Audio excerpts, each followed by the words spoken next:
प्रधानमंत्री मोदी के दक्षिण विजय का प्लान।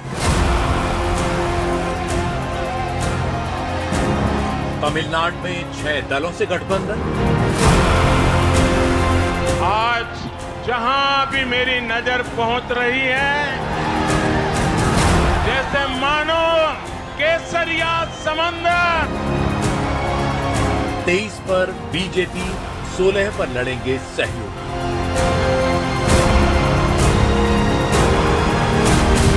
कर्नाटक में जेडीएस से गठबंधन।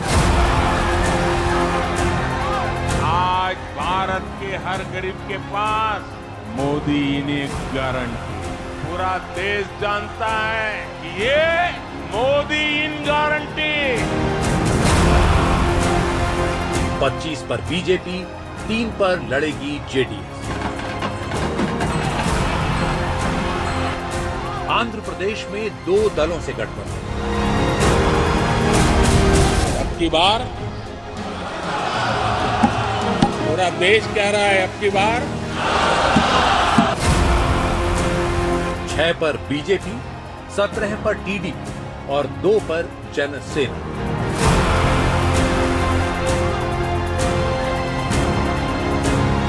तेलंगाना से केरल तक अपने दम पर बीजेपी। अब की बार दक्षिण में बीजेपी कितनी बार?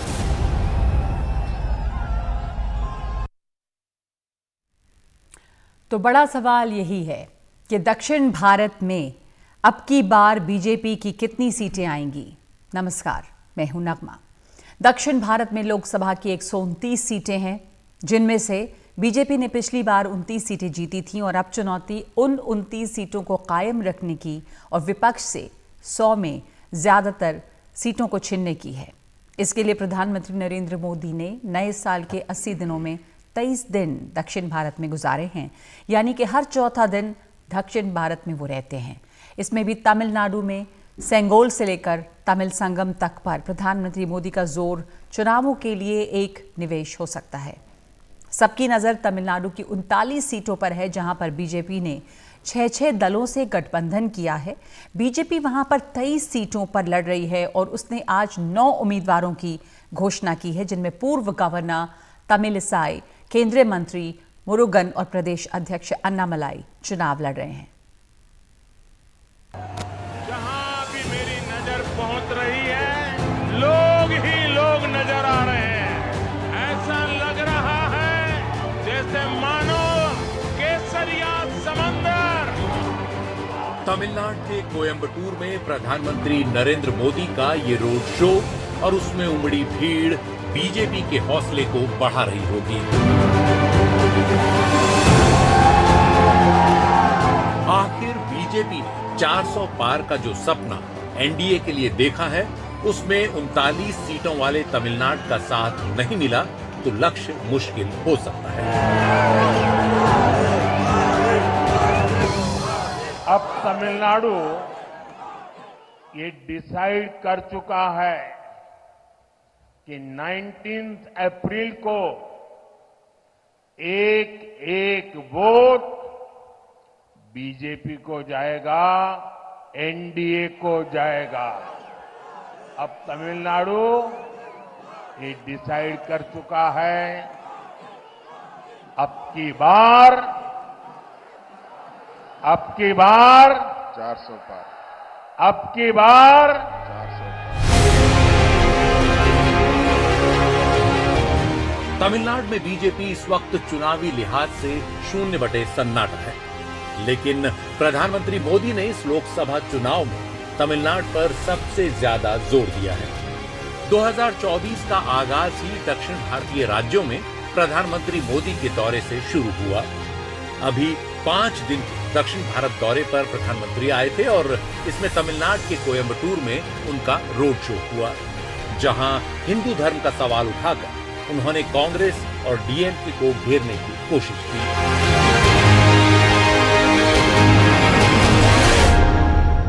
इंडी अलायंस वाले लोग बार बार जानबूझकर हिंदू धर्म का अपमान करते हैं, हिंदू धर्म के खिलाफ इनका हर बयान बहुत सोचा समझा हुआ होता है। तमिलनाडु की राजनीति पिछले 5 दशक से 2 दलों की धुरी पर नाचती आ रही है, एक डीएमके और दूसरा एआईएडीएमके। प्रधानमंत्री नरेंद्र मोदी ने द्विपक्षीय राजनीति में एक तीसरा पक्ष खड़ा करने की कोशिश की है। इसके तहत बीजेपी ने तमिलनाडु में 6 दलों से गठबंधन किया है। इनमें सबसे अहम पट्टाली मक्कल काची यानी पीएमके है, जिसके नेता हैं अंबुमणि रामदास। इसके अलावा बीजेपी ने तमिल मानिला कांग्रेस और दिनाकरण की अम्मा मक्कल मुनित्र कड़गम यानी एएमएमके के साथ भी गठबंधन किया है। बीजेपी यहां एनडीए में बड़े भाई की भूमिका में है, जो खुद 39 में से 23 सीटों पर चुनाव लड़ेगी, जबकि पीएमके 10 सीटों पर और एएमएमके 2 सीटों पर। बाकी दलों के लिए 4 सीटें छोड़ी गई हैं। पीएमके को खास तरजीह इसलिए दी गई है कि उसका वन्नियार समुदाय पर खासा प्रभुत्व है, जिसकी आबादी करीब 6% है और जो उत्तरी तमिलनाडु के वेल्लोर, रानीपेट, कांचीपुरम, तिरुवल्लुवर आदि में अच्छा खासा प्रभाव रखती है। पीएमके को पिछले विधानसभा चुनाव में 3.8% वोट और 5 सीटें मिली थी। बीजेपी से गठबंधन में ही 2014 में रामदास ने धर्मपुरी सीट से लोकसभा का चुनाव लड़ा और जीता। प्रधानमंत्री नरेंद्र मोदी तमिलनाडु के लोगों से संवेदना के स्तर पर भी जुड़ते हुए दिखे। पार्टी के ऑडिटर रमेश को याद करते हुए प्रधानमंत्री मोदी 63 सेकंड तक रूंधे गले के साथ खामोश रहे। आज सेलम आया हूं तो स्वाभाविक रूप से ऑडिटर रमेश की याद आना भी बहुत स्वाभाविक है।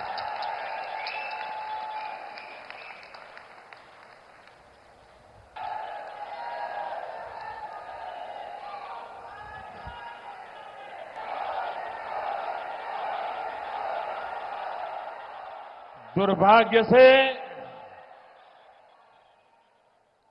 आज सेलम का मेरा वो रमेश हमारे बीच नहीं। बीजेपी नए सहयोगियों के जरिए उत्तर तमिलनाडु में अपने लिए जगह बनाना चाहती है। 2014 में बीजेपी ने तमिलनाडु में 5.5% वोटों के साथ 1 सीट जीती थी, जबकि 2019 में 3.66% वोट तो हासिल किए, लेकिन सीट एक भी नहीं मिली। अब एक तो दक्षिण विजय और दूसरे 400 पार का लक्ष्य, इसने बीजेपी को तमिलनाडु पर ज्यादा जोर देने के लिए मजबूर कर दिया है।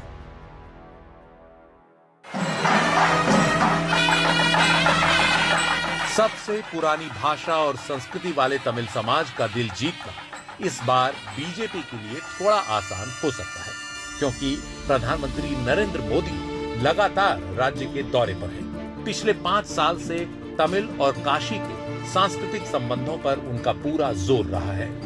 बीजेपी के प्रदेश अध्यक्ष अन्नामलाई अपने आक्रामक तेवरों के कारण जनसभाओं में बढ़िया भीड़ जुटाने में सक्षम है। जयललिता के निधन के बाद कमजोर पड़े एआईएडीएमके ने पिछले साल बीजेपी से गठबंधन तोड़ लिया, तो बीजेपी ने उसके कई नेताओं को तोड़ दिया। जयललिता के न होने से विपक्ष की जगह भरने की कोशिश अब बीजेपी लगातार कर रही है। कभी उसी जयललिता के साथ 1998 में गठजोड़ कर बीजेपी ने तमिलनाडु में 3 सीटें हासिल की थी, लेकिन अब तैयारी नए सिरे से है। Bureau report, NDTV India. दक्षिण भारत में कर्नाटक ही एक ऐसा राज्य है जहां पर बीजेपी की सरकार रही है, अपना मुख्यमंत्री रहा है। बीजेपी पिछली बार वहां अकेले चुनाव लड़ी थी और 28 में से 25 सीटें जीत गई थी। इस बार वो कोई रिस्क नहीं लेना चाहती, इसलिए खुद 25 सीटों पर लड़कर और 3 सीटें पूर्व पीएम देवेगौड़ा की पार्टी को देकर उसने गठबंधन किया है। और हां, एक बड़ा गठबंधन आंध्र प्रदेश में भी हुआ है। नरेंद्र मोदी गारी के घर स्वागतम।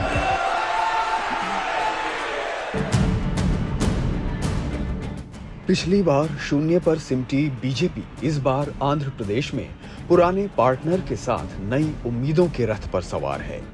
बीजेपी ने आंध्र प्रदेश में 2 दलों के साथ तालमेल किया है, जिसमें एक पार्टी चंद्रबाबू नायडू की तेलुगु देशम पार्टी है और दूसरी अभिनेता पवन कल्याण की जनसेना पार्टी।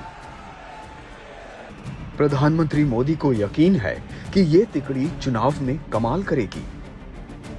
यहां मुझे कोटप कोंडा से ब्रह्मा, विष्णु और महेश तीनों का आशीर्वाद मिल रहा है। त्रिदेवों के इस आशीर्वाद से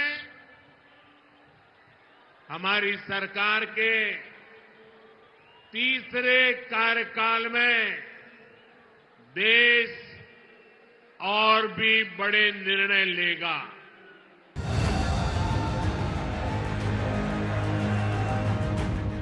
टीडीपी के साथ बीजेपी का गठबंधन बनता और बिगड़ता रहा है। अगर सीट शेयरिंग की बात करें तो लोकसभा की 25 सीटों में टीडीपी 17, बीजेपी 6 और जनसेना पार्टी 2 सीटों पर लड़ रही है। वहां विधानसभा के चुनाव भी साथ ही हो रहे हैं। लिहाजा विधानसभा के साथ हुए गठबंधन के तहत टीडीपी 144, बीजेपी 10 और जनसेना 21 सीटों पर चुनाव लड़ रही है। तमिलनाडु में बड़े भाई की भूमिका वाली बीजेपी आंध्र प्रदेश आते आते मंझले भाई के रोल में आ चुकी है। प्रधानमंत्री नरेंद्र मोदी ने यहां राष्ट्रीय स्वाभिमान और क्षेत्रीय विकास का संतुलन साधने की कोशिश की है। एनडीए में हम सबको साथ लेकर चलते हैं।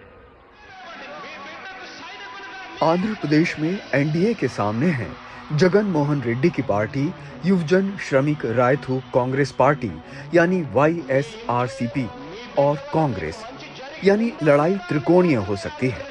फिर भी कांग्रेस को लेकर लगता है कि आंध्र में उसका खास जनाधार बचा नहीं है, बावजूद इसके कि वो अपनी पार्टी में मुख्यमंत्री जगन मोहन रेड्डी की बहन को लेकर आई है।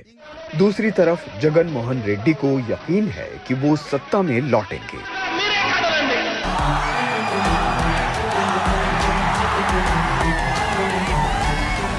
आंध्र प्रदेश से कटकर बनी तेलंगाना में बीजेपी अकेले ही लड़ रही है। पिछली बार इसे 17 में से 4 सीटें मिली थी।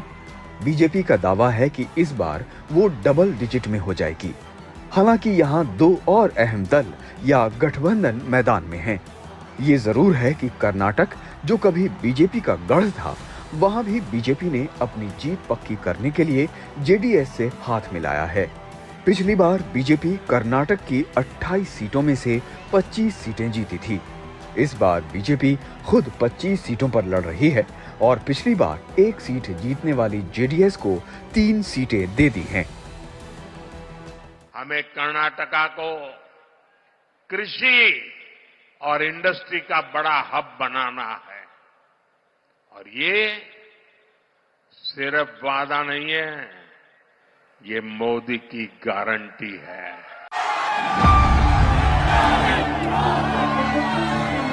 प्रधानमंत्री नरेंद्र मोदी ने इस साल की शुरुआत ही दक्षिण भारत की यात्रा से शुरू की थी। उनके लगातार मिशन साउथ पर लगे रहने से बीजेपी को लगता है कि इस बार विंध्याचल के पार खिला कमल दिल्ली से ही दिखने लगेगा। एनडीटीवी इंडिया की रिपोर्ट। और अब आपको बताते हैं केरल का क्या हाल है, जहां पर बीजेपी की स्थिति कोई अच्छी नहीं है। हालांकि उसे पिछले लोकसभा चुनाव में भी 10% से ज्यादा वोट मिले थे, लेकिन सीट एक भी नहीं मिली थी। इस बार प्रधानमंत्री मोदी का यह दावा है कि सीटें मिलेंगी और डबल डिजिट में मिलेंगी।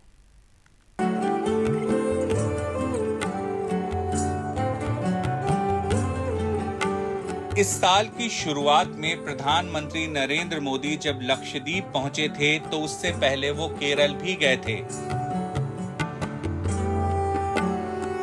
उसके बाद भी लगातार केरल जाते रहे। इतना ही नहीं, अभी 15 मार्च को भी जब 5 दिनों के दक्षिण दौरे पर पीएम मोदी गए तो केरल पहुंचे थे। केरला पिल्ले एंडे अम्मा मारे सहोदरी मारे स्त्री शक्ति मुझे आशीर्वाद देने आई है। मैं आपका बहुत बहुत आभारी हूँ। देवों की भूमि के नाम से मशहूर बीजेपी के लिए केरल वोट के हिसाब से जरूर दहाई में पहुंचाने वाला राज्य है, लेकिन सीटों की बात आती है तो पिछले लोकसभा और विधानसभा चुनावों में बीजेपी 0 हो गई थी।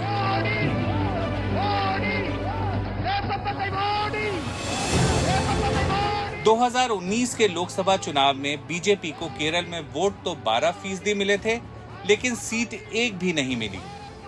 वहीं 2021 में विधानसभा चुनावों में बीजेपी का वोट भी थोड़ा खिसका और वो 11.30% हो गया और सीट फिर से 0 पर सिमट गई। यहां तक कि मेट्रो मैन के नाम से मशहूर ई श्रीधरन को अपना चेहरा बनाकर चुनाव लड़ा था, वो भी चुनाव हार गए थे। लेकिन इस बार बीजेपी को लगता है कि लोकसभा में उसका खाता जरूर खुलेगा। आपका उत्साह, आपका जोश, ये सब मुझे मंजूर है। बीजेपी ने इसके लिए अपने बड़े नेताओं को लोकसभा चुनाव में उतार दिया है।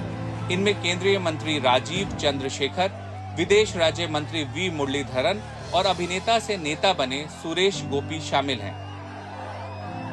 एनडीटीवी इंडिया की रिपोर्ट।